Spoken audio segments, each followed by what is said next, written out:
भगवान श्री कृष्ण का अवतार माना जाता है।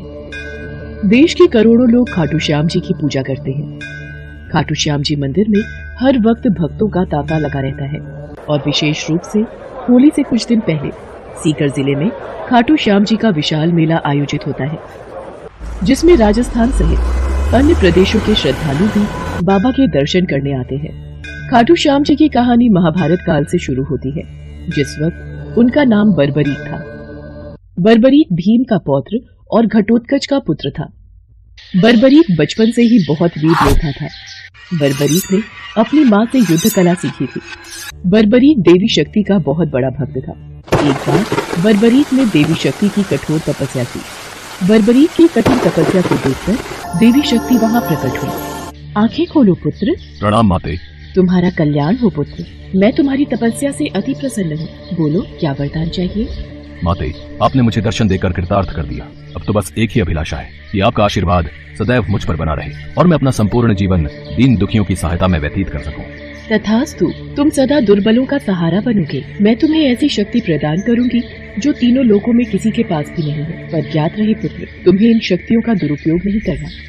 भगवती शक्ति ने बर्बरीक को 3 दिव्य बाण वरदान स्वरूप दिए। वो बाण अपने लक्ष्य को भेद कर वापस लौट आते थे। इसी वजह से बर्बरीक अजेय हो गया। बर्बरीक अपनी माता के पास पहुंचा और देवी शक्ति के दिए वरदानों के बारे में बताया। माँ, मैं भी कौरव और पांडव के युद्ध में जाना चाहता हूँ। मेरी युद्ध में जाने की बहुत इच्छा है। पुत्र बर्बरीक, मैं जानती हूँ तुम एक महान योद्धा हो, इसलिए मैं तुम्हें रोकूंगी नहीं। पर मुझे वचन दो कि तुम हारे का सहारा बनोगे। तुम युद्ध में हारने वाले की तरफ से लड़ोगे। मैं आपको वचन देता हूँ, मैं हारने वाले की ओर से ही युद्ध करूंगा। अपनी माँ को वचन देकर बर्बरीक नील घोड़े पर सवार होकर 3 बाण लेकर रवाना हो गया। भगवान कृष्ण तो अंतर्यामी है, वो ये सब लीला होते देख रहे थे। भगवान कृष्ण जानते थे कि बर्बरीक केवल हार रही सेना की तरफ से लड़ेगा, और वो ये भी जानते थे कि कौरवों को भी बर्बरीक के इस वचन के बारे में पता है। बर्बरीक कौरवों का सहयोग कर पांडवों का विनाश कर देगा। इस प्रकार जब वो कौरवों की तरफ से लड़ेगा तो पांडवों की लड़ रही सेना कमजोर हो जाएगी। उसके बाद वो पांडवों की सेना में चला जाएगा। इस तरह वो दोनों सेनाओं में घूमता रहेगा। श्री कृष्ण को पता था अगर बर्बरीक इस युद्ध में शामिल हुआ तो कोई भी सेना नहीं जीत पाएगी और अंत में कौरव पांडव दोनों का विनाश हो जाएगा और केवल बर्बरीक शेष रह जाएगा। इसलिए रास्ते में ही श्री कृष्ण ने ब्राह्मण का वेश धारण कर बर्बरीक को रोका। बर्बरीक को रोकने का अब एक ही उपाय है। मुझे बर्बरीक से उसके शीश का दान मांगना होगा। हे महावीर योद्धा, तुम कौन हो? ये कुरुक्षेत्र की रणभूमि है।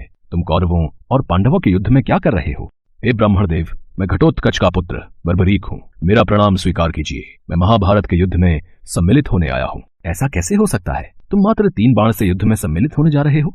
ब्राह्मण देव, ये बाण कोई साधारण बाण नहीं है। इनमें से मात्र एक बाण भी शत्रु सेना को परास्त करने के लिए पर्याप्त है, और ऐसा करने के बाद बाण वापस तरकश में ही लौट आएगा। अच्छा, तो फिर इस पीपल के पेड़ के सभी पत्रों को छेद कर दिखलाओ। बस इतनी सी बात ब्राह्मण देव। बर्बरीक ने ब्राह्मण रूपी श्री कृष्ण की चुनौती स्वीकार कर ली और ईश्वर को स्मरण कर पेड़ के पत्तों की ओर बाण चलाया। बाण ने क्षण भर में पेड़ के सभी पत्तों को भेद दिया और श्री कृष्ण के पैरों के इर्द गिर्द चक्कर लगाने लगा, क्योंकि एक पत्ता उन्होंने अपने पैर के नीचे छुपा लिया था। ब्राह्मण राज, अपना पैर यहाँ से हटा लीजिए, वरना ये तीर आपके पैर को भेद देगा।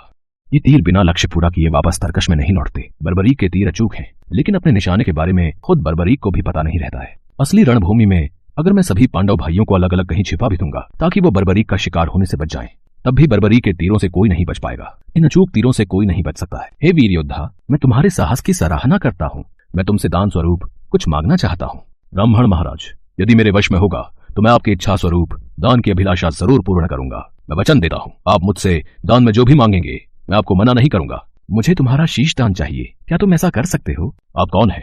मुझे अपना परिचय दीजिए। आप मुझे ब्राह्मण नहीं दिखाई देते। कृपया करके मुझे अपने वास्तविक रूप से अवगत कीजिए।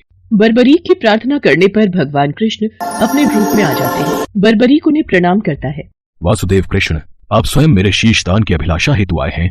बर्बरीक, युद्ध भूमि की पूजा के लिए एक वीरवर क्षत्रिय के शीश के दान की आवश्यकता होती है, और तुम महावीर महायोद्धा हो, अतएव मैं तुमसे शीश दान मांगता हूँ।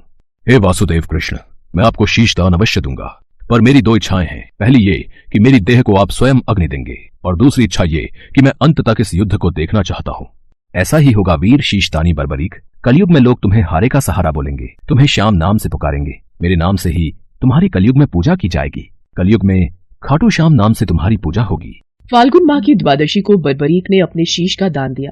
बर्बरीक को ब्रह्मा जी का श्राप था कि उनकी मृत्यु पृथ्वी लोक पर भगवान कृष्ण के हाथों ही होगी, तभी वो श्राप मुक्त हो सकता है। बर्बरीक का सिर युद्ध भूमि के समीप ही एक पहाड़ी पर सुशोभित किया गया, जहाँ से बर्बरीक ने संपूर्ण महाभारत का युद्ध देखा। युद्ध की समाप्ति पर पांडवों में ही आपसी बहस होने लगी कि युद्ध में विजय का श्रेय किसको जाता है। इस पर श्री कृष्ण बोले, तुम सबको आपस में विवाद में पड़ने की कोई आवश्यकता नहीं है।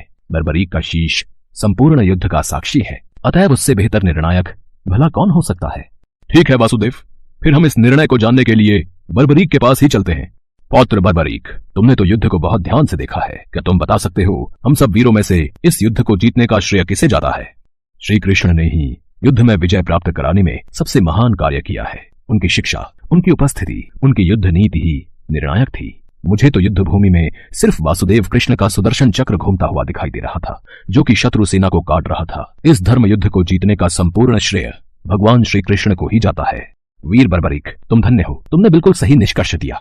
इसके पश्चात सभी पांडव बर्बरीक के निर्णय की सराहना करते हैं और भगवान कृष्ण से क्षमा मांगते हैं, क्योंकि वो जानते थे यदि स्वयं वासुदेव न होते तो ये धर्म युद्ध जीतना असंभव था। धर्म की विजय स्वयं वासुदेव कृष्ण के कारण ही हुई थी। भगवान कृष्ण के आशीर्वाद से बर्बरीक को कलयुग में श्याम नाम से पुकारा जाने लगा। आज भी खाटू श्याम जी महाराज के अनेकों भक्त रोजाना उनके दर्शन करने जाते हैं और उनसे मन वांछित फल की